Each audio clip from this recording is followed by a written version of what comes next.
Hey, y'all, how's it going? Welcome to the show. I'm Scott Horton, and it's my show, The Scott Horton Show. Oh, that's like that. Check.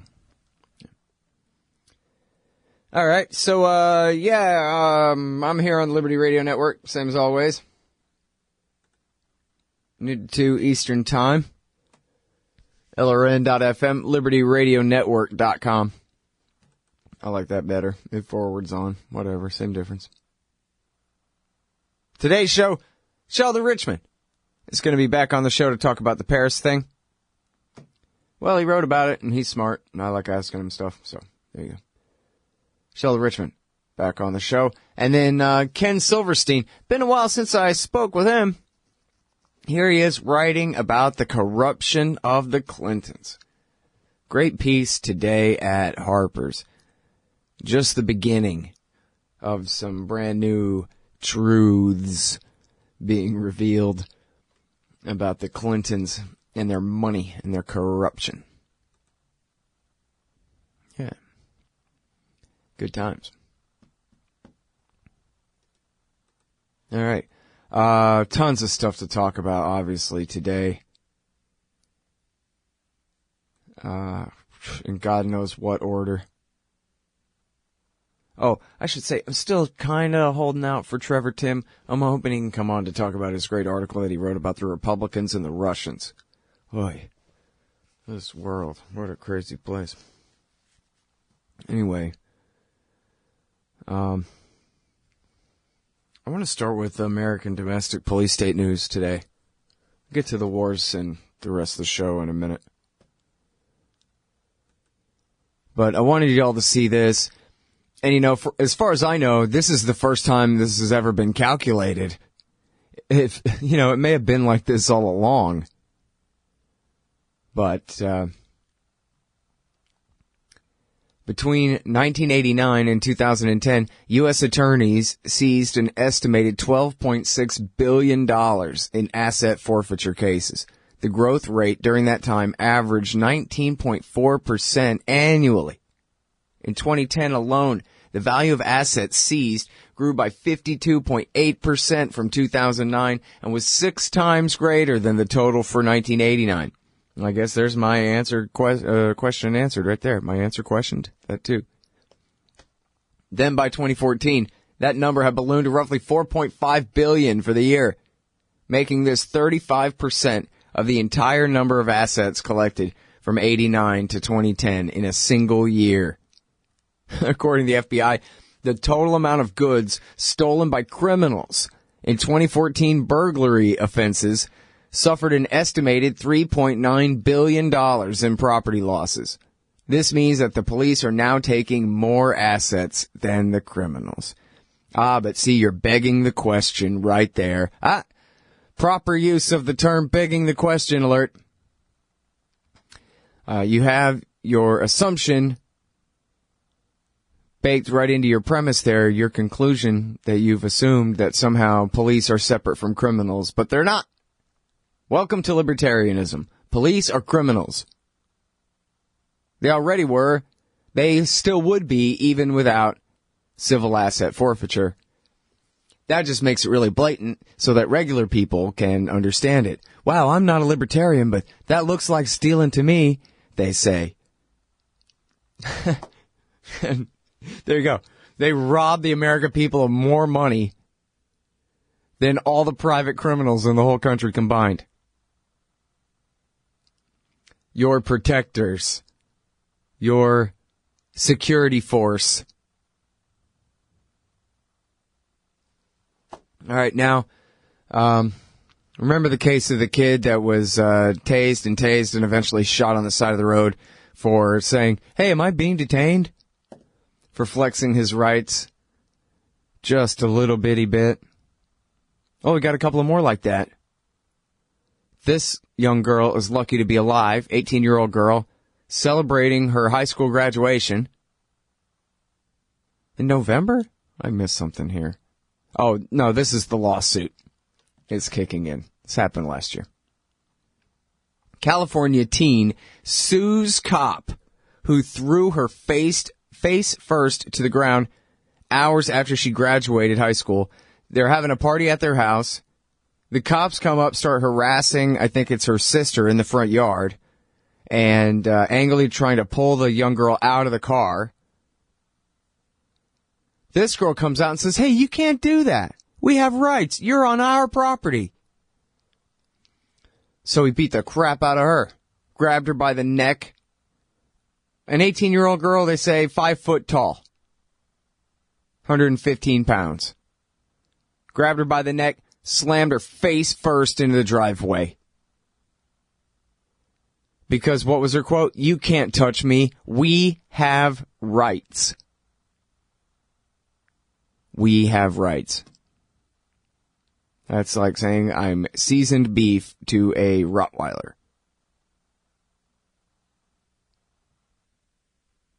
And you can see at the rawstory.com what she looked like after the cop dealt his vengeance upon her for daring to defy him. It really is a miracle, isn't it, that he didn't pull out his gun and just put a bullet right through her brain. Of course, he'd be in exactly the same amount of trouble that he's in now, which is none. And in fact, this girl is facing a year in prison for assaulting the police officer. How many of you believe that this little girl assaulted the police officer? How many of you believe that the court will believe? With and without ironic quotes. Two different answers, right? How many of you think that the court will pretend to believe the cop? Yeah. See. This man's dead. Cops came to his house, said, we're looking to arrest this guy. The guy said, he's not here. And they said, let us come inside and search his house. And he said, no. Come back with a search warrant. So they kicked in the door, got on top of him, beat the crap out of him, sprayed mace in his face, and then they shot him to death. The unarmed father of 3. Described as a, quote, hard-working, very loving family man.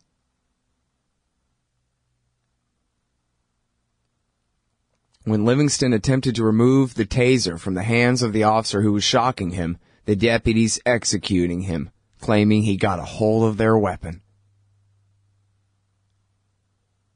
Tasers are said to be non-lethal, yet cops evidently feared for their lives at the mere prospect of one of their victims may possibly turn it on them. It'll be good enough to get away with it. I guarantee you 100%. As it turns out, the deputies were looking for a man who no longer lives in the home. Some really great detective work there. And a man is dead. And why did they murder him? Class. Because he tried to exercise his rights that he mistakenly thought he had, if not as a human being, as an American. But nope, you're not free. That was all a lie. And guess what? For most of the American population, this applies. It's the same government that you love so much that you keep cheering your permission for its very worst crimes that does these things to you, to your friends, to your neighbors. It's the very same one. Well, I love it when the government persecutes people I don't like. It's just when they persecute people I do like, I start to object. But, yeah. I would plead with you to begin withholding some of your love from the state until it starts murdering a fewer of your friends and neighbors. Maybe a little. Hey, y'all, Scott Horton here for WallStreetWindow.com. Mike Swanson knows his stuff. He made a killing running his own hedge fund and always gets out of the stock market before the government-generated bubbles pop. Which is, by the way, what he's doing right now, selling all his stocks and betting on gold and commodities. Sign up at WallStreetWindow.com and get real-time updates from Mike on all his market moves. It's hard to know how to protect your savings and earn a good return in an economy like this. Mike Swanson can help. Follow along on paper and see for yourself. WallStreetWindow.com. Hey, Al Scott Horton here to tell you about this great new ebook by longtime Future Freedom author Scott McPherson. Freedom and Security, the Second Amendment and the Right to Keep and Bear Arms. This is the definitive principled case in favor of gun rights and against gun control. America is exceptional. Here the people come first, and we refuse to allow the state a monopoly on firearms. Our liberty depends on it. Get Scott McPherson's Freedom and Security, the Second Amendment and the Right to Keep and Bear Arms on Kindle at Amazon.com today. All right, so one more on the domestic police state here. It's an article in Texas Monthly. I was really glad to see this, man. TexasMonthly.com. Who can get away with jaywalking? And the writer says he was in downtown Austin. He was in a hurry. He crossed the road where he goddamn felt like it. Because why wouldn't he? He's a grown adult. He can see whether there's a truck coming or not.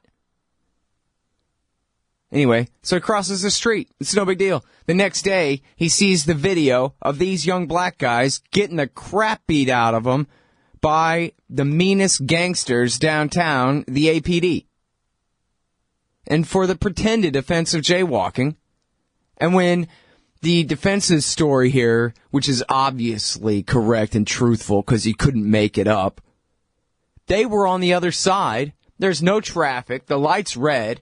And they see the armed goons standing on the corner, look right at him and say, hey, is it okay if we cross? The cops shrug. So they cross. And then one of them says to the other something about, we up out of this bitch or something. And the cop says, what did you say to me? And goes over there and starts beating their ass on the charge of walking against the light downtown in the middle of the night where you can see for a mile coming and there's nobody coming. They're at Red River and 6th Street. And you can clearly see past the freeway from there. I can't even believe that jaywalking is a crime. Like maybe if you're under the age of 12 or something, you better not. But for grown adults, just don't step out in front of cars. You know, but otherwise, go ahead. What the hell is this, Russia? Seriously. That's even a thing? Jaywalking? As some offense against the state? And anyway, the writer of this article, Dan Solomon here in the Texas Monthly, says, I can't help but notice that the young guy getting choked, the hand around his throat, at Round Rock High School, black. And Sandra Bland, arrested. And ultimately, I don't know, I guess killed herself. I don't know, but under circumstances where she sure as hell shouldn't have even been there at all on the third day of her captivity. Over nothing. Over refusing to put out a cigarette in her own car, which the cop has no right to insist on in the first place. When he pulled her over for pulling over. When he sped up behind her. And then he says, you pulled over without your signal on. Yeah, she was black too. And the cops in Texas, they suck. They're mean. Especially the Williamson County sheriffs. Those guys are murderers, dude. Those guys are drug dealers. Those guys are dangerous. They are a law unto themselves. They always have been. But the rest of them, too. Everybody knows that. And every one of the cops knows that it's easier to get away with picking on blacks. So that's who they pick on. That's who has to worry about getting beat down in the middle of the night. Apparently, the actor from the Transformers got in a confrontation with a cop and got arrested over public drunkenness, another bogus charge, where they initiated the encounter with him for what? Jaywalking. And the guy got loud and got in the cop's face. And the cop claimed that he was sort of trying to intimidate and threaten someone else on the scene, an innocent bystander or something. Who knows about the cop's story? Anyway, the cop didn't beat the crap out of the Transformers actor, who's white. Took him to jail, which is ridiculous enough, but didn't grab him by the throat, Didn't smash his face into a brick wall and, knee him in the ribs 10 times. And anyway, so you're not black, but you hear black people complaining about police brutality all the time. That's because they're suffering it all the time. And really, the new invention of our modern era is that a lot of times whites do get it as bad as blacks, although not as often on camera these days, not in such high-profile ways. Although that's not true. The kid that got murdered over the pot in the fast food parking lot, they cleared the cop and then released the footage of the cop clearly in no danger whatsoever, murdering the kid, firing through the side window of the car, when he was the one who ran up to try to get in the way of the car in the first place. But anyway, it's a lawless police state, and you can't really have a lawless police state that's not a totalitarian one, or at least, arbitrary. Maybe they don't dictate to you how many children you're allowed to have yet, or these kinds of things, but clearly they can kill you at any time and get away with it. They could kill your dad and just go, what? What are you going to do about it? And then the answer is nothing. You can't do nothing about it all because there's no rule of law. There's no justice system. It's a rule of men, just like in the old world. The most powerful and the most corrupt gangsters seize the power and use it against everybody else. All the marble statues and all the pretty parchments is just an illusion. Always has been. Anyway, it's nice to see that in the Texas Monthly. Hey, check it out, guys. It's almost as though there is no law which actually restrains the authority of the state charged with enforcing it. It ain't just that they can run red lights when you can't. It's that they can commit murder. They can commit rape. They can do anything, as long as they're on the clock. And they got sovereign immunity. Anyway, that was that whole other segment, wasn't it? Anyway, good article, man. Who can get away with jaywalking? Certainly not black people. Maybe white people. That's the answer. Mexicans, hope you're light-skinned. Try to stay out of the sun, Get yourself in even worse trouble there. Anyway, the guy was just talking about where they kicked in his door and murdered him because they were searching for a guy that had every reason to believe was not there. But that this guy told them to go to hell. He was white. Politically powerless looking type. But, anyway.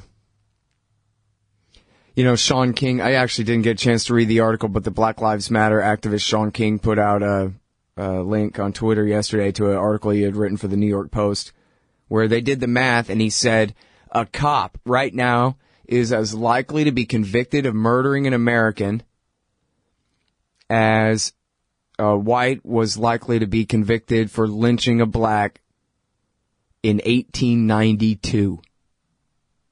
By an all-white jury. That's what he said. By an all-white jury in 1892. In other words, total impunity. Total impunity for our modern KKK lynch mob police. And hell, even in the few cases where the DAs try to charge them, if the feds don't intervene, the juries do. Hey, Scott Horton here for MPV Engineering. This isn't for all of you, but for high-end contractors specializing in industrial construction and end users who own and operate industrial equipment. MPV offers licensed professional consulting on chemical and mechanical engineering for your projects. Tanks, pressure vessels, piping, heat exchangers, HVAC equipment, chemical reactors for oil companies or manufacturing facilities, as well as project management support and troubleshooting for those implementing designs. MPV will get your industrial project up and running. Head over to mpvengineering.com. You hate government, one of them libertarian types, or maybe you just can't stand the president, gun grabbers, or warmongers. Me too. That's why I invented LibertyStickers.com. Well, Rick owns it now, and I didn't make up all of them, but still, if you're driving around and want to tell everyone else how wrong their politics are, there's only one place to go. LibertyStickers.com has got your bumper covered. Left, right, libertarian, empire, police, state, founders quotes, central banking. Yes, bumper stickers about central banking. Lots of them. and, well, everything that matters. LibertyStickers.com. Everyone else's stickers suck. All right, y'all, welcome back. I'm Scott Horton. It's my show, The Scott Horton Show. I'm sorry the website is still messed up. There's a dude that's working on it, supposed to fix it. Should be good soon. I got more than 20-something interviews, in queue somewhere, supposedly, that will be published at some point. So, be patient. Anyway, live show goes on. Archives keep getting recorded. Our first guest today is our friend Sheldon Richman from sheldonrichman.com. Welcome back to the show, Sheldon. How are you doing? I'm doing fine. Good to be with you again. Whoa, I got you turned up way too loud here. Hey, good. Yeah, it's been so long since we've spoken. Hey, you wrote this article. It's called How to Respond to the Paris Attacks. So, how should we respond to the Paris attacks? I guess I could have called it How Not to Respond. Yeah, well, okay. What should we not do? You want to start there? That's fine, too. Well, we shouldn't, maybe it would be quicker to say how we should. Get the hell out of the Middle East. Yeah, and respect civil liberties at home. Next question. Yeah, okay. The next question is, but. Come on. Bad guys. Terror, fear, strike, and kill civilians.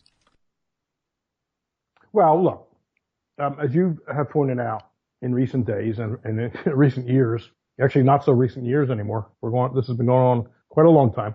And as your guests have been pointing out over the last few days especially, but again, routinely, this is not, what happened in Paris, was not a bolt out of the blue. It's always looked at that way. Robert Fisk had a very good piece the other day in The Independent that got picked up in a few places. I guess I found it at Counterpunch, where he says, whenever something like, Paris happens or some big spectacular act of terrorism in the West, doesn't happen when it's, something in Beirut, or even when a Russian airliner is down, because I guess the Russians are part of the other also. But anytime it's one of us, one of our cities that is a victim, the memory banks get wiped clean. So we forget anything that happened, the day before, not to mention weeks and years before, or even a century before. So at least as far as the U.S. media is concerned, there's very little discussion of how the U.S.-led NATO coalition, which of course includes France, has been pounding areas in Iraq and Syria for quite a while now, a year and a half. France has specifically moved into Syria with air power since September. And so this is, again, this is not a bolt out of the blue. Terrorism, my next article is probably going to be, are terrorists madmen? And by that I mean, are terrorists irrational? And by that I mean, are terrorists, is their conduct unrelated to the means-ends framework that we understand as human action? And the answer is clearly no. It's not. But you're just saying surrender to the bad guys. Well, you want to cut to the chase, I see. No, I don't want to surrender to anybody. I want us to defend what liberties we have left and expand them, rather than let them shrink anymore. We're on a path to shrinking our liberties, because war, it's a cliche now, but it's true. I mean, that's why cliches tend to be true, because they get repeated so often, because they tend to have some truth value. War is the health of the state. If we intensify the war in Syria and Iraq and the Middle East generally, our liberties will suffer. And one way they will suffer is that this will provoke new terrorist attacks, which are when they're against civilians almost by definition, I'd say, and I don't justify them. I don't think it's immoral to go and kill just people who are going about their business, walking down the street or sitting in a concert or cafe. That's immoral. It's evil. That we shouldn't have to even have to say that, but of course we do have to say it. But nevertheless, it's an inevitable, as inevitable as things can be in human affairs, consequence of the West, the U.S., making war on Arab and Muslim populations in the Middle East. And when an inevitable response occurs, the governments will crack down, and it will seem plausible to most people that they crack down, because they're going to say, please help us, do something, which is no coincidence, because I think the planners understand that will be a response. Now, I'm not saying that's the reason they make war in the Middle East, so that there'd be terrorism, so that they can expand government. I don't know that that's how they think about it, but that is certainly a consequence. We know this from the great history written by Robert Higgs, and it's not surrender at all.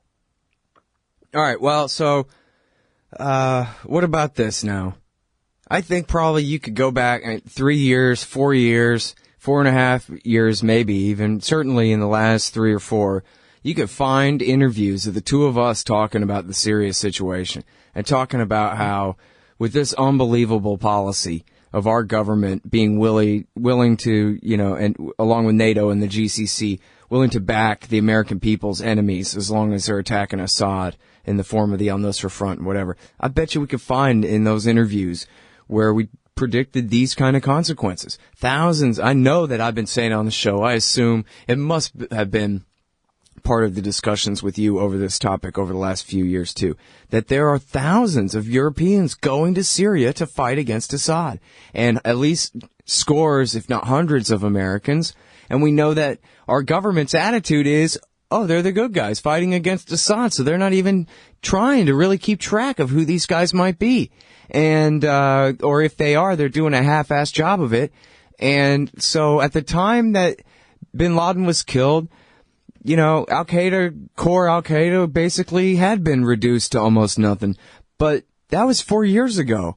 And Obama might as well have been the cartoon Islamic terrorist out of the right-wing ridiculous theories about him, to the degree to which he has built up the Al-Qaeda forces across North Africa and the Middle East. And of course, it's because he thinks he's smart and getting American goals accomplished and whatever, not because he's a Muslim terrorist. That was a joke. But point being, he's done more for Al-Qaeda even than George W. Bush had done for Al-Qaeda. And so maybe, Sheldon, the question now is, what about now? Maybe what you're saying made sense a few years ago, but now Obama has been so successful at building Al-Qaeda and the Islamic State into such giant movements with tens of thousands of members that could be turned against the West and have motive to try to keep attacking us, to draw us further in. What are we supposed to do about those guys? Well, don't give them what they ask for. I listened to your interview with Robert Pape the other day, and he's very good, but I like you disagree with what he's recommending, which is that we sort of continue on doing what we're doing. He doesn't want some big all-out war, because that's what the ISIS apparently would like, to have the U.S. pour troops in there, which would help radicalize more Sunnis. So he wants the sort of middle position that Obama's taken. In fact, he praised Obama. But I asked the same question you asked him. Even if in some very abstract way that was a good idea, what makes anyone think that the guys in charge, Obama all the way down, know what the hell they're doing or will carry it out? I mean, that's the nirvana fallacy we talk about in economics, right? Where you propose some ideal solution and say, hey, this ideal solution is better than any real world solution you can come up with. Yeah, great. Except you're never going to get the ideal solution. So we have to choose among realistic solutions, things that are actually on the menu. That's not on the menu. So that's the answer. I don't believe that if we were to declare a Ron Paulian, not a Rand Paulian, but a Ron Paulian foreign policy today, and withdrew all troops and all special ops and diplomats and everything else from the Middle East, I don't believe that the toothpaste would thereby return to the tube. It's out. There are people who have scores to settle. So I don't want to make this naive promise that if we just do, what I'm recommending, all will be well. And we're an open society, fairly open. And so therefore there are always going to be soft targets. But I believe it will cut down the chances, minimize the chances, and make things safer than they would be by any other path. All right, hold it right there. Let's take this break and we'll be right back. Hey, y'all, guess what? You can now order transcripts of any interview I've done for the incredibly reasonable price of $2.50 each. Listen, finding a good transcriptionist is near impossible, but I've got one now. Just go to scotthorton.org/transcripts, enter the name and date of the interview you want written up, click the PayPal button, and I'll have it in your email in 72 hours max. You don't need a PayPal account to do this. Man, I'm really going to have to learn how to talk more good.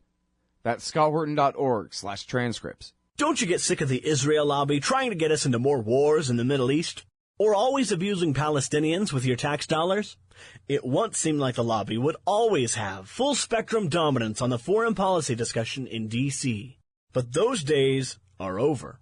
The Council for the National Interest is the America lobby, standing up and pushing back against the Israel lobby's undue influence on Capitol Hill. Go show some support at councilforthenationalinterest.org. That's councilforthenationalinterest.org. Hey, I'm Scott. Welcome back to the show. Talking with the great Sheldon Richman. Donate $100 to the show. I'll send you one of his books. Your Money or Your Life Against the Income Tax. We're talking about what to do, what the government should or should not do about the threat of the Islamic State in our post-Paris attack era that we now live in. And, Sheldon, you got cut off by the break there and everything, so I want to let you go ahead and say, you were saying that you're not saying that if America adopts a non-interventionist foreign policy, that the terrorism problem will just dry up and go away. What exactly is it you're saying then again? Well, not overnight it won't, because look, the U.S. has been at this a long time, very long time, pre 9/11. Look, pre-Gulf War I, therefore pre the 90s when Clinton was starving Iraqi kids and bombing, in the north and the south because of the no-fly zones, and not permitting their infrastructure to get rebuilt so that people could have clean water and whatnot. It goes way back. Support for Israel goes very far back, and that means oppression of the Palestinians and refusal to either keep hands off or lean on Israel to deal fairly with the victims of occupation. So you have scores. People will want to settle scores, and they're not. I don't believe everyone's going to say. Everybody over there who wishes ill to Americans is going to say, okay, they've adopted Ron Paul's foreign policy program, and they're pulling out. So let's just forget about that now. There'll be, I'm sure, a few people who might want to still do something. So I'm not making any kind of promise. I think it would be naive to just say everything will be fine if we make this declaration and actually begin to implement it. But I think we would, first of all, we won't stimulate new animosity by killing kids and bombing hospitals and wiping out wedding parties and this kind of stuff that, tends to make people pretty pissed off. If this was happening in the United States, I think we'd see a lot of anger at whoever was doing this. Well, it happens over there, almost routinely, and I hesitate to even put the word almost in there. Innocents are getting killed all the time, and we act, we don't pay any attention to it. I mean, we meaning just the general hoi polloi. It's not our business. It's like it's not our business, especially if it's being done by drone, where Americans are not at risk because they're sitting in Nevada, right, under some mountain or something, playing a video game essentially. But people are dying over there and living with the fear, even if they're not dying or getting injured. They live every day with the fear that they could be next. That's going to make people mad. So if we stop that, at least we stop producing new people with grievances.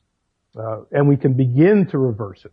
I would do things, I agree with what Justin Raimondo wrote this week and also what Andrew Basovich has written. We need to turn our attention to our society, keeping ourselves safe, not by violating civil liberties, of course, but that's where the concentration should be. And I'd go a step further, and not that I think this is going to get adopted anytime soon. We need to begin to privatize and decentralize security. Property owners have the greatest stake in keeping their assets, their factories, their movie theaters, and et cetera, their airlines, their airports, safe. And I would move security from a, bumbling centralized bureaucracy, namely the U.S. government, or even the state governments. I would move that down toward the property owners and let them network with each other and have entrepreneurship come to the service of keeping the American society safe. And otherwise, leave the Middle East alone.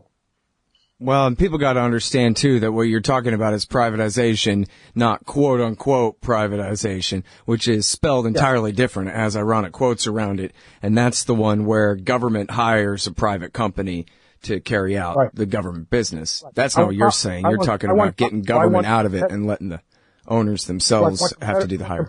I want competitive privatization. Right. Not just government contracting out for monopoly. It should be like one with an S and one with a Z or some kind of thing so that people can tell the difference between that. Because even libertarians get caught up not being able to differentiate. Oh, privately run prison. That sounds efficient. Dope. And miss the point about all the horrible perverse incentives that come baked into a fascist arrangement like that. But, I guess we need to coin a word like competitivization. Yeah, okay, there you go. We don't want this private management. You say, everybody, this guy, Richmond, is a genius. I like hanging around with you, man. You're smart.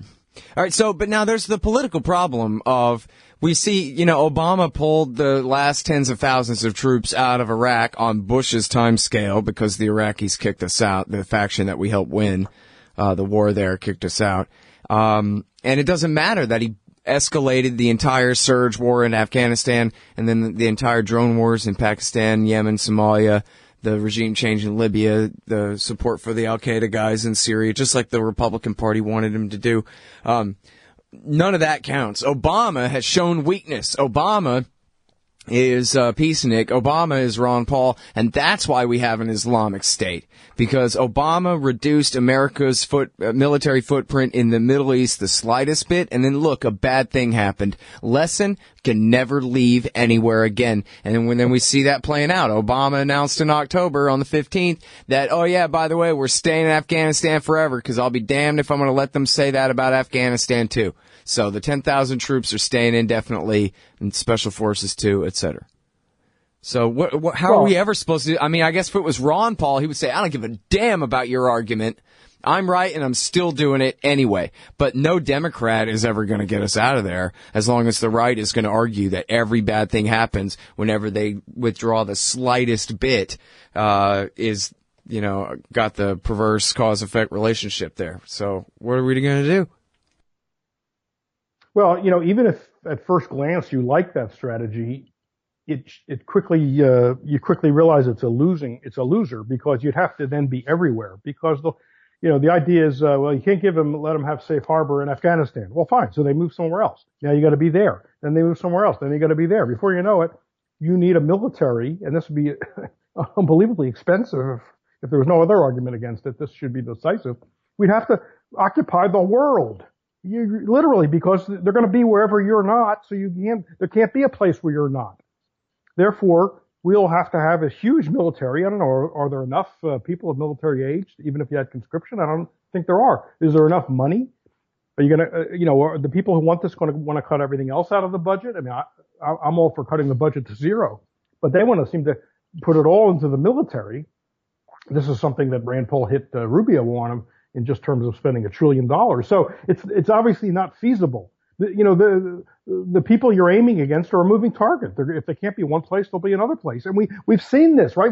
Bush went into Afghanistan on the grounds that they had given safe harbor, the Taliban had given safe harbor to Al-Qaeda. So we had to go. Great. So they moved and spread and metastasized and mutated, and they did all those things. And now they're everywhere, including Yemen, including Africa. History has already told us that's a bad plan. So what else do we need? The other thing is I thought there was a great piece in the op-ed page of the New York Times back on November 16th by Olivier Roy, called "The Attacks in Paris Reveal the Strategic Limits of ISIS." People should look this up. But one of the things I guess that's a woman, points out in this is that all the people who say they're fighting ISIS, almost all of them have different agendas, right? You talk about the confused agenda of the U.S. Is it against ISIS or is it against Assad and Iran? Some depends on where you're standing, right? If you're on one side of the old Sykes-Picot line, we're against ISIS. If you're on the other side of the old Sykes-Picot line. We seem to be against Assad, which benefits ISIS. But the Turks aren't on the same page. They hate the Kurds more, and they're supposedly our best partner. They hate the Kurds more than they hate ISIS. The Saudis don't seem to be against radical Islamists or jihadis or whatever term we want to use. They want to get Assad. The Shiites don't want to help the Sunnis, especially in Iraq. And so nobody's even on the same page. How does that add up to a coherent strategy? And that's not going to change anytime soon. So even on these sort of more practical considerations. Well, yeah, I mean, if they were going to do it, really make killing ISIS their priority, they'd have to completely abandon their allies, Israel, Turkey, Saudi, and the Gulf states, and realign with Russia and the Iranian Crescent, and say, like, that's it. Look, all right, we're Hezbollah's Air Force killing these guys. When ISIS was going, not that I'm recommending that. I'm just saying that would at least be coherent, right? Right. Patrick Coburn has pointed out that when ISIS was going to conquer Palmyra, the U.S. wouldn't bomb because that would have been helping Assad's forces. Right. So apparently they held back. So nobody even knows what side anybody's on, including the United States. Well, and people are saying, well, maybe there'll be a change now after Paris, but there wouldn't a change after Mosul? And we were joking about this right in 2014 that, like, okay, now that they've declared a caliphate, now they're going to have to stop the war against Assad and back in the jihadists against Assad and go ahead and slowly somehow figure out how to turn the policy around but no, it's been a year and a half and they're still stuck on Assad's got to go sooner or later. Right. Sooner first. No, before peace breaks out, he's got to go still. I'm no fan of Assad. He's a bastard, but I will add he's not as much of a bastard as some people say. I agree with Jonathan Marshall, my old friend Jonathan Marshall, that he did show signs of wanting to, keep the civil war from exploding by sitting down and talking to people. I think that gets totally overlooked and forgotten by the American media and certainly by the U.S. government. So he's terrible, but that doesn't mean he's as bad as everybody says. Same thing with Putin. And I don't want to be on Assad, Putin's, and Iran's side. In other words, I don't want to be on the Shiite side. I don't want to be on any side. Anything we do is going to make enemies, and that will come home to haunt us. I want to liquidate the empire. That's my position. Liquidate the empire. Well, and again, though, I mean, that last statement is that can be from a libertarian Richmondian point of view or even just an American imperial point of view, that it would make sense. It wouldn't be as contradictory and insane as the current policy, but it would still be counterproductive and bad policy even to align in a consistent and coherent way with Russia, Iran, Assad, and Hezbollah against the Islamic State, because as you're saying, all these consequences then will just flow from that. And it makes all their propaganda true that, look, it's the whole Roman Empire and the Eastern, Russian Empire too, allied with the Israeli Jews and the Iranian Shia Safavids all against us. And, I mean, what could possibly go wrong with that? You know what I mean? I'm sure that'll work out. Once we have the combination between the Americans, the Russians, the Iranians, and the Kurds occupying Mosul, Fallujah, and Ramadi, and the Islamic State, temporarily beat down, after that, peace is going to break out, and it'll be great. Sure. And the boys will be home by Christmas. Right. Nobody wants to admit that the exceptional nation can't do anything constructive in this situation. We have to face that. If that bruises our national ego, so be it. It doesn't bruise my ego. I'm happy to embrace that idea. The exceptional nation, however you want to define that, is powerless to do anything constructive. It's not powerless to do destructive things. Oh, it's perfectly capable of doing destructive things. Right. Infinitely so. But it can't do anything constructive. Everybody's got their own agenda. As I said, its own agenda. Israel, I left Israel out of that, but you quickly mentioned it. Thank you. Israel, as we know from their neocon brain trust of back in the 90s, were writing papers. Dan Sanchez has written about it. I've written about it. Writing papers about how destabilization is a good thing. They didn't want the secular pan-Arab powers like Nasser in power. They were secular. They were putting down the Muslim Brotherhood and people worse than that. But no, they were not, they couldn't have them because that was a threat to Israel's autonomy. So they had to knock those out, and we've been doing that. We've been knocking out, the U.S. has been knocking out secular Arab regimes. They did it in Iraq. They did it in Libya. They're in the process of trying to do it in Syria, without realizing that this is going to create opportunities for the people that we now worry about in Paris and Washington and, everywhere else. It's insane, and I use that word not in any technical sense. It's just insane to think the U.S. can go in there and do anything constructive. We got to wake up to the fact it cannot do it. It cannot do anything constructive. It's going to mess things up more.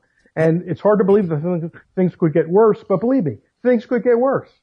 Hey, let me ask you this real quick now. Are you worried at all about domestic backlash and bigotry against Muslims and that this is going to have very much of an effect?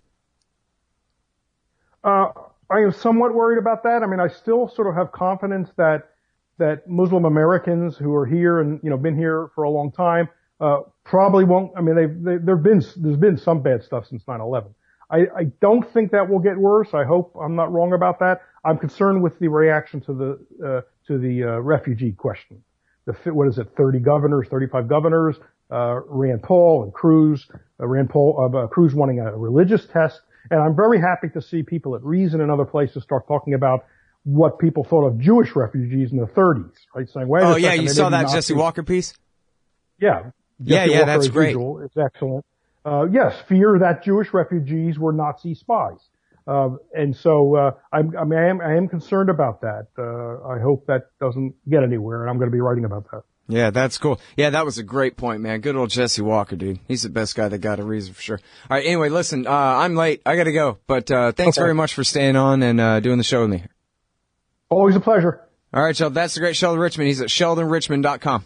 Hey, y'all, Scott Horton here for Liberty.me, the great libertarian social network. They've got all the social media bells and whistles. Plus, you get your own publishing site, and there are classes, shows, books, and resources of all kinds. And I host 2 shows on Liberty.me. Eye on the Empire with Liberty.me's Chief Liberty Officer Jeffrey Tucker every other Tuesday, and The Future of Freedom with FFF founder and president Jacob Hornberger every Thursday night, both at 8 Eastern. When you sign up, add me as a friend on there. ScottHorton.Liberty.me. Be free. Liberty.me. Hey, y'all, Scott here.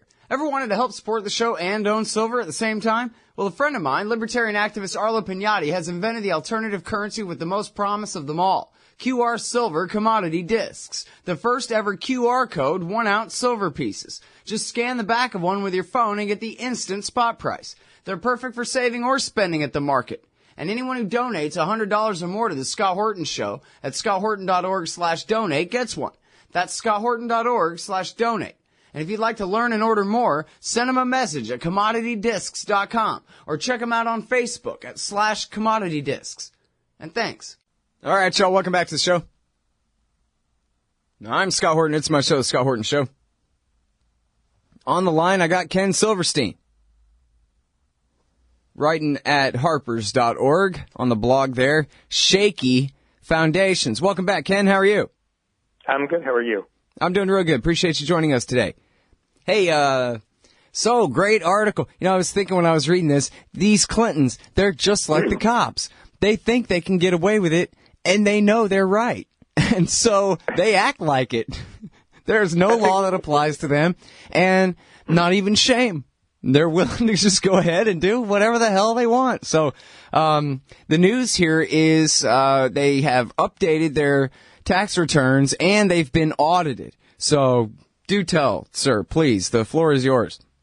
Well, thank you for having me on, and I agree with you exactly about, when there's no deterrent, when you have impunity and you can get away with anything, you continue to behave badly.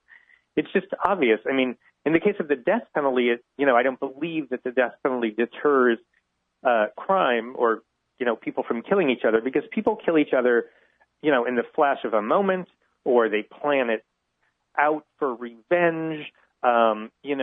There are things that, you're always going to have people killing each other. And you can't stop it by saying, well, you'll die too, because some people just don't care.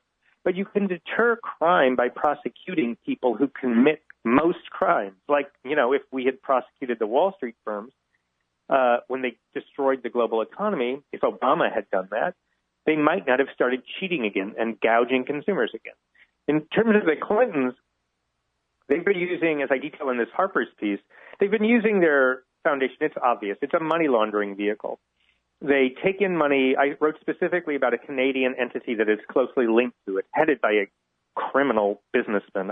Let's just say an alleged criminal businessman. I don't want to offend anyone. And they, in Canada, donors to charities do not have to be disclosed even to the Canadian government. I mean, you can, in the United States, donors don't have to be disclosed to the public, but the IRS knows. In Canada, they have total privacy. So the Clintons have been taking in money via a Canadian nonprofit called the Clinton-Justra Economic Partnership and then funneling it into the United States. And there's no way to know the source of that income because they just list the donor to the Clinton Foundation as the Canadian entity. And I have been told by excellent sources that the Canadian entity has accepted dirty money from members of royal families in the Middle East and from officials who are with the dictatorship of Equatorial Guinea in West Africa and the former government of Jacob Zuma in South Africa. But they give in Canada because they can stay secret, and then the Canadian entity funnels it onto the United States. It's a money laundering vehicle, and it's also an influence peddling vehicle because donors to the Clinton Foundation got the attention of Hillary Clinton as Secretary of State, and she very clearly paid close attention to what some of the donors to the Clinton Foundation wanted. Mm-hmm. All right, so, yeah, that's the direction I want to go now. Do you happen to remember, Ken, Bill Clinton's first day out of power, January 21st, 2001? Well, didn't he pardon? No, he pardoned Rich on his last day in office. Oh, yeah, no, I'm talking about the next day. When was that when he, a few days, very soon after, I know he founded the Clinton Foundation after surrendering his law license because he lied about Monica Lewinsky. Oh, that's something. Well, no, the thing I was thinking of, it must have been where he got the money to found his foundation in the first place. He gave a speech to Citigroup in Florida. Well, I'm 90% sure it was in Florida. It was the first thing he did, and they paid him $150,000 or something. Oh, good job, Bill. Yeah, great job as president. Talk about immediately cashing. Immediately. I mean, it was the next day, unless my brain is completely short-circuiting. I remember it from then going, wow, boy, that guy, again, with the shamelessness, they just don't even figure anybody's watching, and mostly they're right. Just go ahead. It's true, and, he also, look, I don't care about Clinton's sex conduct with Monica Lewinsky. I think was shameful, and Monica Lewinsky has written about that. But I think there was Ken Starr was I've written before, a twisted zealot in pursuing Clinton over his private sexual misconduct. I don't believe that he should have been impeached or prosecuted or persecuted for what he did with Monica Lewinsky. It was bad in my view, but it's not an impeachable offense. But the thing is, he lied about it to the public and in depositions. He just lied, and then he later admitted he lied. He said he had to choose between, I can't remember, I don't have it in front of me, but he said something like he had to choose between lying or telling the truth no matter how painful. And so what he didn't say, but what is obvious is, I chose to lie. It was convenient for me to lie, so I just lied. And that tells you a lot about him. He doesn't even understand that when he says, I had a choice between lying or telling the truth, and I opted to lie. It says a lot about a person when you acknowledge that and you don't even realize the confession you're making. That's what he was confessing to is, I will say anything and do anything if it serves my interest. So nothing he says can be trusted. Oh, hell, the guy lied every single day he was in power from 93 on, but yeah, and of course, in that case, too, he was the guy who signed the law making it a federal civil rights issue for somebody to sexually harass somebody else. So, I mean, not like that's anything anywhere near constitutional at that point, but making that a federal matter. But anyway, he's the one who did it, and then he wants to cry that he got sued under the very damn thing that he's the one who signed. And then he went and lied to a federal grand jury, which, to paraphrase his previous rape victim, Juanita Broderick, her son was a lawyer and told her, Mom, you can't lie to the grand jury. You know, lying in a deposition and saying he didn't rape you is one thing, but you can't lie to Ken Starr and the federal grand jury. They'll bury you under the prison. You have to tell the truth. And so she did. But Bill Clinton said, oh, I can lie to him. And so, hell yeah, he should have been buried under the prison for that. For the President of the United States to obstruct and to perjure himself on a federal court on any issue, the fact that it was there would have been good enough for any of us to get buried under the prison for perjury. Exactly. Good enough for him. Mm-hmm. Definitely. Anyway, so tell us about these zillions of dollars of money laundering going on here, because, I still got a couple of minutes for this segment, because you're talking about a criminal case here for a federal grand jury, Ken. It sounds like. There's no question about it, and I mean, I write in the piece, this may sound like Fox News conspiracy mongering, and this is the problem: is that there's a lot of reporting on the right that is just pure partisan bullshit, and it's not backed up and sourced or. You just can't trust it. But people then, the Clintons then will say, oh, it's just a right-wing attack machine.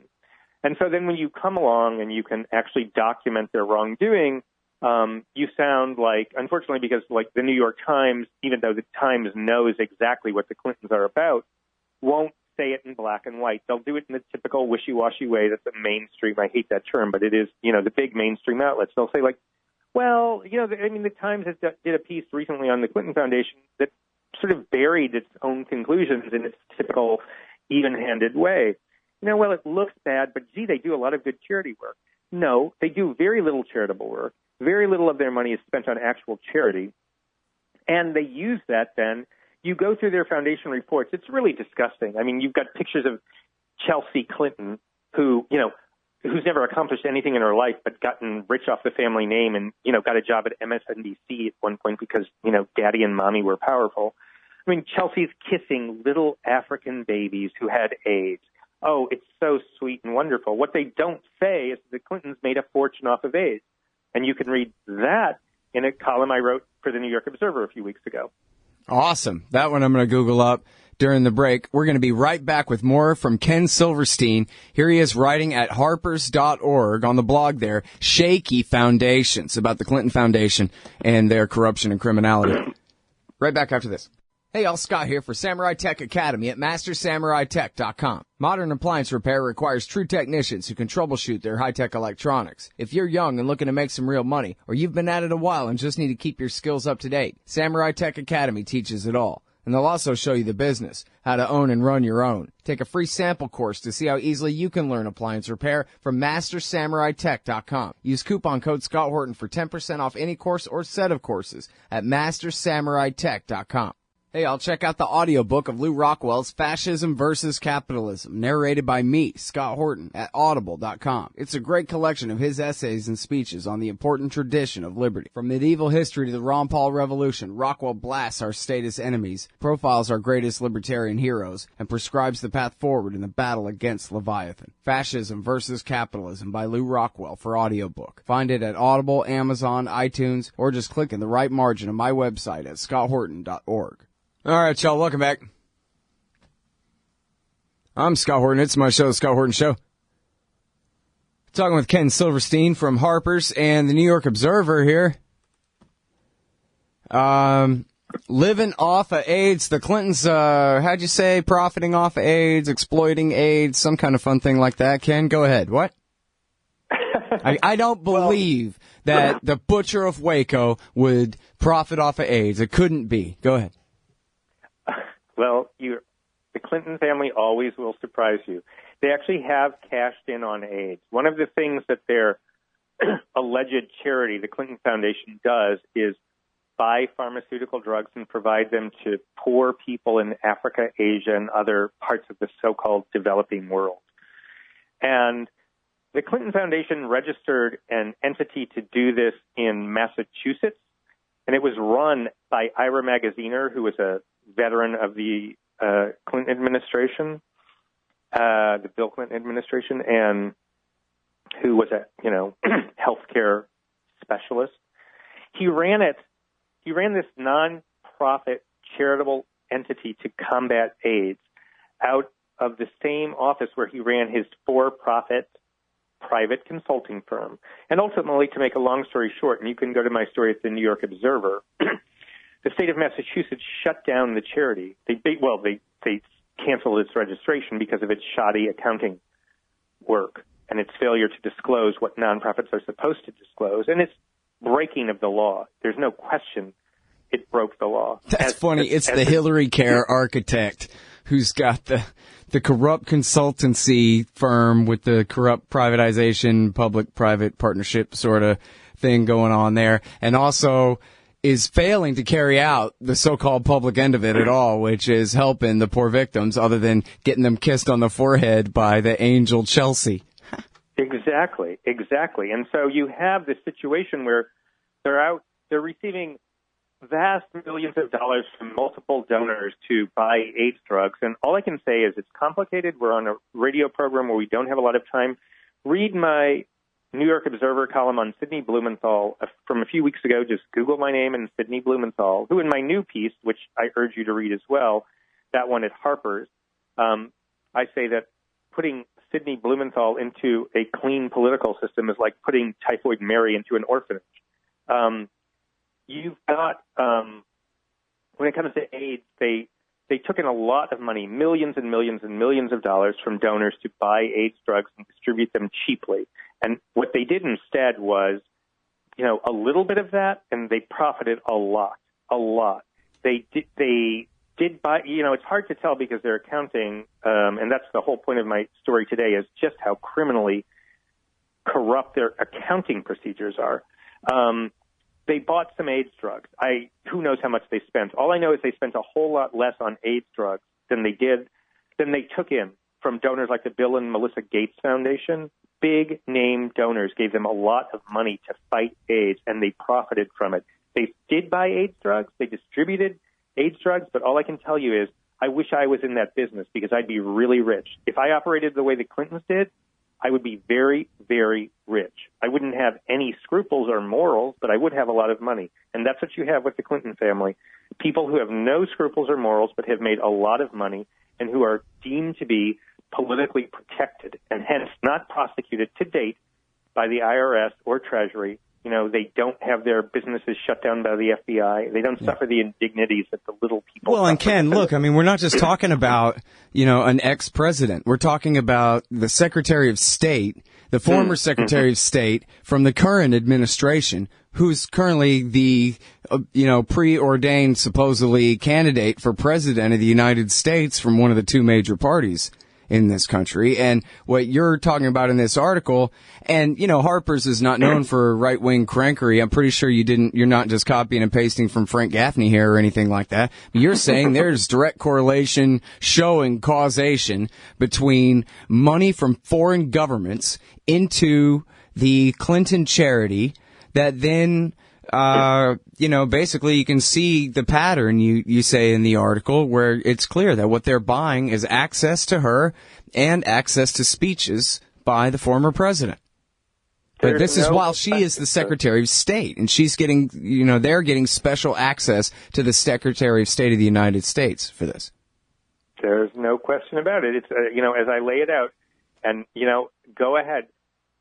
Clinton supporters, go read the piece and tell me where I went wrong. I'm waiting. The Clinton Foundation declined to comment for the story. I told them more or less exactly what I was reporting. I've written two prior stories on them. I should also mention the third one. The first one was for Byline, which is a crowdsourcing site for investigative journalists. And if you like my work, I am broke because I shouldn't say that. I do not make a lot of money because I quit a job earlier this year at The Intercept that paid me a lot of money, but I couldn't look myself in the mirror, so I now am able to write what I want to write. I don't get paid a lot of money, so I raise money through Byline. So if you go to, let me double check. I think it's byline.com. You can, or just Google my, Byline and Ken Silverstein if you like my work. And I'm trying to raise money for my work because, if you like the sort of reporting I do and that I'm talking about here, I need to get paid to keep doing it. So that's cool, man. Yeah, I got a thing like that at Patreon. It sounds like maybe Byline is more along the lines. Patreon is supposed to be for artists and stuff, and I'm not that, but. Well, whatever that, I'm for what you're doing there. I'm for that. Byline, I'm sure it's byline.com. Well, hell, I'll Google it right now. Keep talking. Well, in any case, I've written 3 stories about it now, about the Clinton Foundation now. They've all been very hard-hitting. The Clinton Foundation has declined comment for all 3. And the Canadian entity that I mentioned, which is, collects money in Canada anonymously and then funnels it on to the Clinton Foundation. It's a money laundering vehicle for the Clinton Foundation. That organization basically declined comment as well. They said from now on we're going to release the names of all of our donors, just like the Clinton Foundation. Oh, that's really encouraging. Let me just say that so far to date, they have released the names of 30 donors, and they have more than 1,000 whose names they haven't named. So now they're going to release the names of their donors. Well, that's really great because I'm sure now, Mary Had a Little Lamb and those sorts of people will be donating to this Canadian entity. But I want the names of the last 1,000 donors they kept secret. Who are they shielding? Who are they not disclosing to protect the Clinton Foundation? That's what I want to know. I don't care about the future donors. Let's talk about the past donors. All right. Now, for 45 seconds, is there anything to worry about Bill Clinton's ties to this child rapist down in Florida? Well, again, I am here actually to blow my own horn. So look at a piece I did, the first column I wrote for the New York Observer about Jeffrey Epstein. Again, Google my name, Ken Silverstein, with Jeffrey Epstein. I have nothing in common with this guy. He's a creep. He's a great friend of Bill Clinton's, and that's another story. There are a lot of stories around the Clintons that should blow up and could blow up, and I hope they do before Hillary becomes president, because then we're all screwed. All right, y'all. That is Ken Silverstein. He's writing at Observer.com, the New York Observer, Observer.com, and also at Harpers.org on the blog there. Thanks very much, Ken. Good to talk to you again. Thank you. Take it easy. Bye-bye. We'll be right back, y'all, in just a sec. Hey, Scott Horton here to tell you about this great new book by Michael Swanson, The War State. In The War State, Swanson examines how Presidents Truman, Eisenhower, and Kennedy both expanded and fought to limit the rise of the new national security state after World War II. If this nation is ever to live up to its creed of liberty and prosperity for everyone, we are going to have to abolish the empire. Know your enemy. Get The War State by Michael Swanson. It's available at your local bookstore or at Amazon.com in Kindle or in paperback. Just click the book in the right margin at ScottHorton.org or TheWarState.com. Hey, Scott Horton here. It's always safe to say that one should keep at least some of your savings in precious metals as a hedge against inflation. And if this economy ever does heat back up and the banks start expanding credit, rising prices could make metals a very profitable bet. Since 1977, Robertson Roberts Brokerage Inc. has been helping people buy and sell gold, silver, platinum, and palladium, and they do it well. They're fast, reliable, and trusted for more than 35 years. And they take Bitcoin. Call Robertson Roberts at 1-800-874-9760 or stop by rrbi.co. All right, you guys, welcome back to the show. I'm Scott Horton. It's my show, The Scott Horton Show. Libertarian foreign policy stuff. What a mess. I don't know. I really don't know where to begin. How about this? Read David Stockman today. He's the spotlight on antiwar.com. He's one of the best anti-war libertarian writers that we got. Former Reagan administration, Treasury official type. I learned about him from a Tom Woods interview that he was always anti-Vietnam War and stuff like that when he was young. Was never a warmonger. Was a peacemonger all through the Reagan years and all that too. But he's really good, man. The thing about him is he whenever he writes, he always writes the last 10 or 15 years of history for you. And explains and hits all the right points, First this happened, then the idiots did this, and then the stupid bastards did that, and then they did this, and that, which leads us to the present thing, and now they want to do this, which is, of course, the dumbest, worst thing you could do. That's how all his articles are. And I don't really read all the economics ones, but certainly all his foreign policy articles are like that, and he's right about all of it. He's on point about everything. So... If I could write worth a damn, for I ever did. I actually ain't too bad at it when I do write, but if I did write, it would be a lot like what David Stockman writes, only not as good. So read him. It'll help make your brain smarter about the things that you know. Hey, tomorrow on the show, Marcy Wheeler's going to be here to talk about this one that's also running on antiwar.com today. I just mispronounced dot. How do you like that? Antiwar.com. Metadata surveillance didn't stop the Paris attacks. And it's actually at Slate. I hope they paid her well. It's the best thing published at Slate in a long, long time. 3 cheers for Marcy Wheeler. Metadata surveillance didn't stop the Paris attacks. Nothing that Snowden revealed and no consequence of Snowden's revelations had anything to do with what happened there. They had all of the expanded metadata, this and that, they could have possibly needed, and they still failed. There's no restrictions on what the NSA can do to people inside France as far as violating their privacy. None.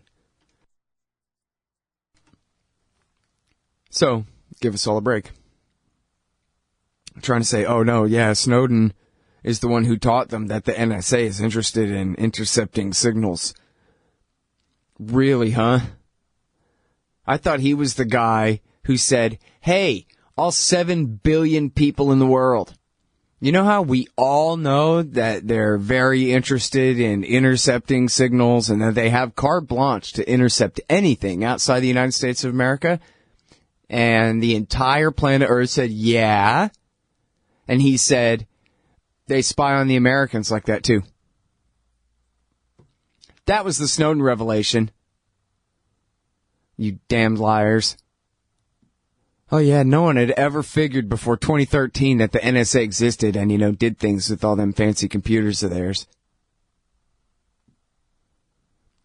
Anyway, that's the fun thing about lies is, you just make it up. It doesn't matter if it even rings true. It doesn't matter if there's more than the slightest kernel of basis to believe.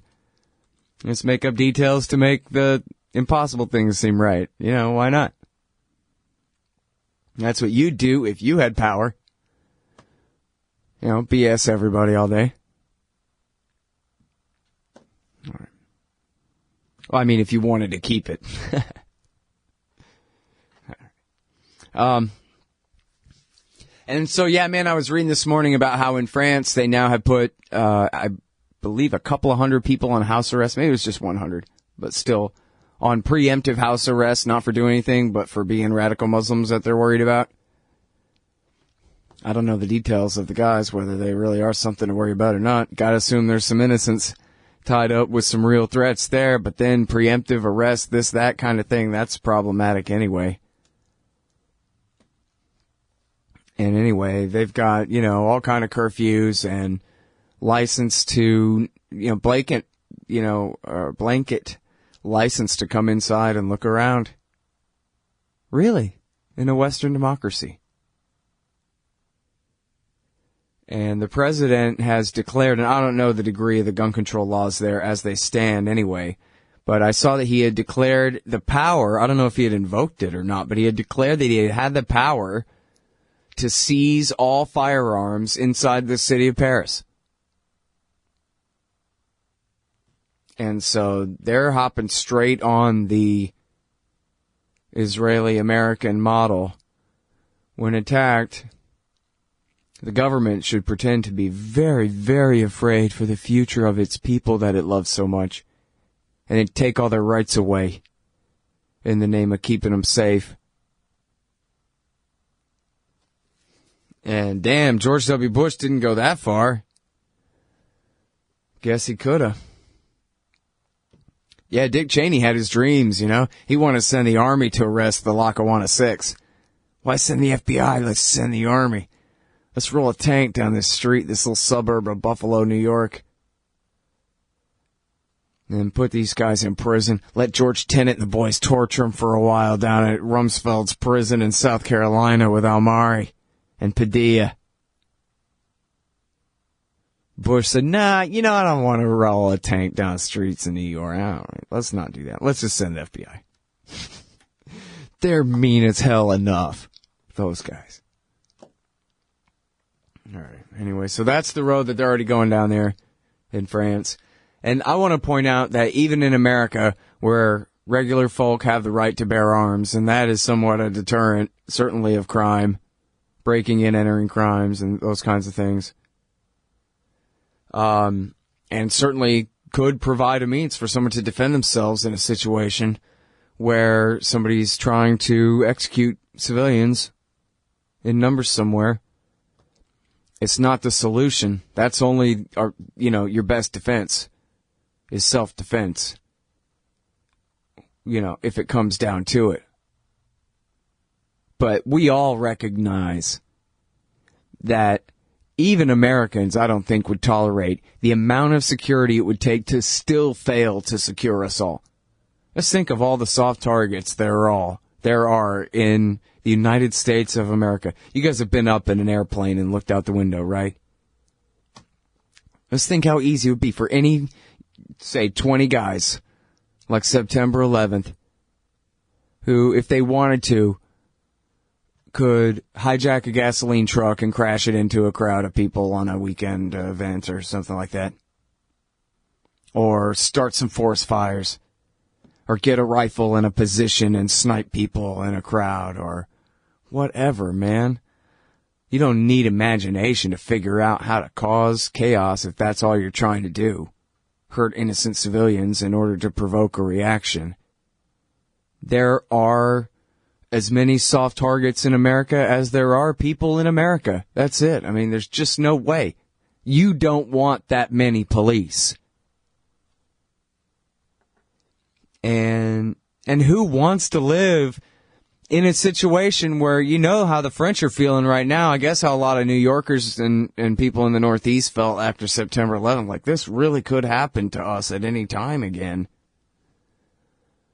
That in towns like Austin, Texas, where we're extremely far from any major obvious terrorist target. I guess the Capitol could be a symbolic target or something, in Texas, but seems like there are much more symbolic ones to be hit. Could end up in a situation where we got to worry about stuff like that. And the only solution to it is the obvious one. And that is abandon intervention and stop creating new enemies. God help us, the FBI and Homeland Security, the only ones keeping these guys out of the country at this point. Hey, all Scott here. If you're like me, you need coffee. Lots of it. And you probably prefer it tastes good, too. Well, let me tell you about Darren's Coffee Company at darrenscoffee.com. Darren Marion is a natural entrepreneur who decided to leave his corporate job and strike out on his own, making great coffee. And Darren's Coffee is now delivering right to your door. Darren gets his beans direct from farmers around the world. All specialty, premium grade with no filler. Hey, the man just wants everyone to have a chance to taste this great coffee. darrenscoffee.com. Use promo code Scott and you get free shipping. darrenscoffee.com. This part of the Scott Horton Show is sponsored by Audible.com. And right now, if you go to audibletrial.com/Scott Horton Show, you can get your first audiobook for free. Of course, I'm recommending Michael Swanson's book, The War State, The Cold War Origins of the Military-Industrial Complex and the Power Elite. Maybe you've already bought The War State in paperback, but you just can't find the time to read it. Well, now you can listen while you're out marching around. Get the free audiobook of The War State by Michael Swanson, produced by Listen and Think Audio at audibletrial.com/Scott Horton Show. All right, y'all, welcome back to the show. I'm Scott Horton. It's my show, The Scott Horton Show. You can find all the archives at scotthorton.org, all except the last couple of weeks' worth, but I don't know. We're working on it. Hey, please look at this very important article at The Intercept. The Agony of Sada. U.S. and Saudi bombs target Yemen's ancient heritage. And it's a real tragedy, what she describes. These buildings and civilizations that go back 3,000 years straight never had been conquered and erased and replaced in 3,000 years. Some of these buildings and houses, hundreds and hundreds and hundreds of years old. All kinds of ancient ruins and God knows what. Completely blasted to hell by USA and Saudi. And the thing is about the article, though, the real reason to read it is what she says about what's happening to the people there now. The tragedy of the ancient ruins being destroyed and all of that, I suspect, and I'll buy it, is, a great lure to get people interested to look at it. What? The city was founded in the 4th century BC as the hub of the Minion Kingdom of Maine? Okay. Anyway, tearing civilians, human beings, limb from limb. Men, women, and children. 8 months and counting, almost 9 months now, of bombing Yemen. And this whole thing belongs to America. The Saudis could not do it without America doing it for them, helping them do it. Running the whole thing. Not just giving them the weapons and selling them more, resupplying them with bombs and bullets and more planes too, I guess. I don't know. But all the logistics and all the coordination, all the coordinates, all the mid-air refueling, the blockade out at sea, all of it. It's America's war against not even the Houthis, against the people of Yemen. And the Houthis. And for Al-Qaeda and the Islamic State.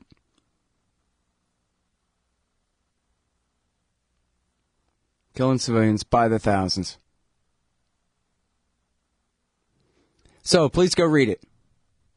U.S. and Saudi bombs target Yemen's ancient heritage at the intercept. Anyway. So look, here's the case against the war. My case against it, my partial case, as best as I can do in a short amount of time, is first of all, this is all George Bush Sr. and Bill Clinton and George W. Bush and Barack Obama's fault in the first place, see? Because at the end of the Cold War, Bush Sr. took us to war in the Middle East. Never mind, back in Palestine this whole time since the end of World War II and their occupation of the Palestinians since 1967. But the real insult to injury that got America targeted was the occupation of the Arabian Peninsula in order to bomb and blockade and murder the civilian population of Iraq, beginning in August 1990. And when Clinton defeated George H.W. Bush, he kept his Middle East policy. Forget offshore balancing and sometimes arming Iraq and sometimes arming Iran to kill each other and this kind of horrible madness. How about this for worse? Dual containment. We'll stay in Saudi Arabia to contain Iran and Iraq both, instead of using them against each other. And who cares, as David Wimser wrote in Coping with Crumbling States, if this provokes jihadists, whatever, we don't care about that. We got bigger fish to fry. The states we don't like. And so they stayed and they stayed and they stayed. And even though Dick Cheney himself admits that he had promised the king that the Americans would leave as soon as they got Iraq out of Kuwait. And they stayed and they stayed.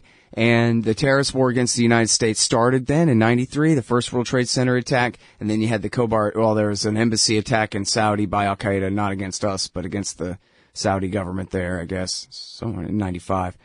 I always get that one confused. Anyway, then there was the Khobar Towers in 96, the Africa embassies in 98, and the USS Cole, of course, in the year 2000. It was October, November 2000.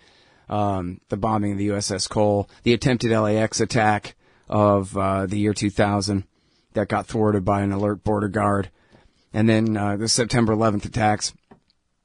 All of that, perfectly understandable. They explained exactly what they were doing and why the whole time leading up to it. Had nothing to do with converting us or hating us for believing in the wrong God or anything, or being free or having R-rated movies or women's rights or any of that crap at all. Nothing to do with it whatsoever. It's all about American foreign policy, every bit of it. Support for the Israelis over the Palestinians and the Lebanese, and support for the dictatorships of the region and the occupation of the Arabian Peninsula. And then George Bush exploited the September 11th attack. Might as well have done it himself. He exploited the damn thing so much to play right into the enemy's hands build up Al-Qaeda in Iraq out of nothing. And then when they went home, Obama took their side in Libya and Syria. And that's what led to the rise of the Islamic State. Also, of course, that Bush had fought for the Shia in Iraq and the most Iranian-backed factions of those, the Supreme Islamic Council and the Dollar Party, who wanted to break up Iraq, who didn't want to rule Sunnistan. They just wanted from Baghdad down to Kuwait, and George W. Bush gave it to them. That's what that whole war was for. And so, Maliki and his predecessors and successors have no reason whatsoever to deal with the Sunni, because they can fling suicide bombers at Baghdad all day, but they can't roust the Shia out of power now. Way too late for that. Ship sail, that kind of thing. So that's helped create the Islamic State there in western Iraq. And then, of course, the war in Syria, supported by America, NATO, and the GCC allies for the last 4.5 years, is what has led to the rise of the Islamic State. And now these same people, the Clintons and Bushes, literally, and everyone, the very same think tankers and media liars and talking heads against them are now saying that they're the ones who are going to solve this Islamic State problem for us. And yet, but without putting 100,000 troops on the ground, which only created them in the first place, and obviously leads to a dead end, eventual withdrawal, and the re-rise of the same damn problem again. And so, but they say they're going to do it. Not the ground troops, but they're going to defeat the Islamic State. And yet every possible avenue that they could take to defeat the Islamic State is self-refuting and or counterproductive and impossible. The Saudis and the Jordanians and America's Sunni sock puppet regimes, they're behind, or not so much Jordan. Well, yeah, Jordan too. They let the CIA operate out of there anyway. These are the guys who backed the al-Nusra Front, Ahrar al-Sham, and even the Islamic State this whole time.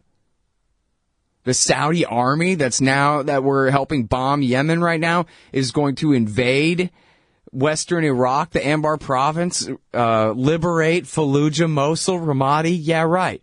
Or we could take the Ayatollah side, like George W. Bush did, and contra Ronald Reagan, and import the Iranian Revolution and their military all the way into Sunnistan, into full-scale war. They're not going to do that anyway. They have no interest in doing that. And even if America paid for it all and provided all the air cover in the world, they're not going to do it. But imagine if they did somehow. You could convince the Iranians to send their army in to roust the Islamic State out of their 3 major cities in western Iraq. Then what?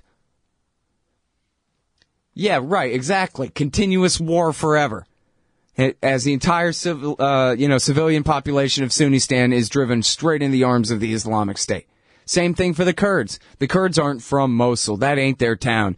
And even when they were there for a very short time in 2003, at the start of Iraq War II, they created enemies for themselves in Mosul immediately and then withdrew and said, forget trying to rule Mosul. That's too far out from Kirkuk. We're going to focus on kicking the Arabs out of Kirkuk and taking that as solidly Kurdish territory and forget Mosul. And so again, even backed by the Americans and all the power in the world, and even if we could convince them to do it, to conscript every fighting aged male Kurd to go and liberate Mosul and whatever, what are they going to do? Occupy them forever? They're going to have unending war and eventually have to retreat again anyway. And then if they would, what's supposed to be the reaction of the Turks to that? Our allies, the Turks, to our empowering of the Kurdish Peshmerga, the PKK, the YPG, etc., at Turkish expense. No chance. And what are the Israelis going to do when if the Americans were to back Hezbollah and Assad's Shiite Baathist army, backed by the Russians, against the Islamic State? First of all, politically, that ain't going to work because the Israeli veto. And secondly, we're still playing right in the Islamic State's hands, acting out their script of the Romans and the Israelis and the West and even the Russians allied with the Shia against them, whatever, and make them more powerful. Every bit of it, contrary, self-refuting, counterproductive, can't work. So, try quitting.